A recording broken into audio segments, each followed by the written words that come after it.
Ces filles, pour rendre leur peau plus lumineuse, ont même avalé des vers de terre. Elles pensaient avoir trouvé un raccourci vers la perfection. Mais leur désir d'être reconnues a ouvert une porte qu'elles ne pourraient plus jamais refermer. La femme derrière le comptoir ressemblait à une véritable experte. En les voyant entrer, elle leur adressa un sourire. « Mes filles, bienvenue, que puis-je faire pour vous ?» demanda-t-elle d'une voix douce. Jenny prit la parole. « Nous voulons quelque chose qui rendrait notre teint plus clair.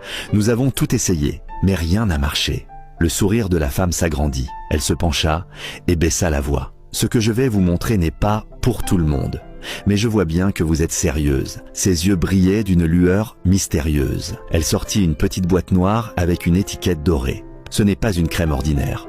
Vous devez la mélanger avec de la nourriture et la manger. » « La mélanger à la nourriture ?» demanda Anna, surprise et hésitante. La femme hocha la tête. « Oui, quand vous la versez, cela peut ressembler à de petits vers blancs, mais c'est totalement inoffensif. C'est comme cela que la formule agit. » Jenny ouvrit grand les yeux. La vendeuse insista sur la confidentialité et sur le prix, 45 000 naira la boîte. Poussée par le désespoir, elle paya. De retour à la maison, elles ouvrirent la boîte avec des mains tremblantes. À l'intérieur se trouvaient de petites particules argentées. Fifi en versa un peu dans le ragoût et ces fragments devinrent immédiatement de minuscules vers blancs qui frémirent légèrement avant de fondre sous la chaleur. Anna frissonna, mais la phrase résonnait encore dans son esprit. « C'est inoffensif. » Alors elles les mangèrent, appliquèrent la crème et allèrent dormir. Les 2 premières nuits, rien ne se passa. Mais le 3e jour, leur peau commença à changer. Les pores se resserrèrent. Les taches disparurent, leur teint devint lisse comme de la glace. En entrant dans la cour, tous les regards se tournèrent vers elles. Les compliments affluaient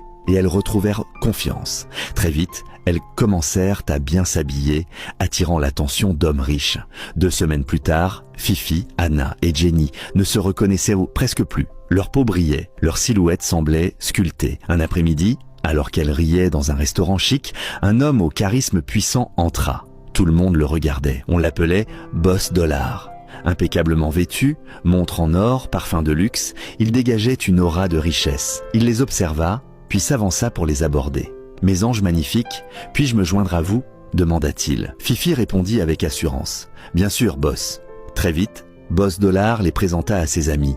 Boss Emeka et Monsieur Tony, 3 hommes mariés, 3 portefeuilles bien remplis. Ils offrirent aux filles des cadeaux, parfums, téléphones, vêtements et même un appartement. Les 3 amies vivaient enfin la vie dont elles rêvaient, mais elles ne savaient pas qu'une tempête approchait, car la femme de Boss Dollar, Madame Ephimia, n'était pas une épouse ordinaire. Elle protégeait son mari comme une lionne protège son territoire. Un jour, elle entra dans un restaurant et vit son mari rire avec Fifi. Elle ne dit rien, ne cria pas. Elle se contenta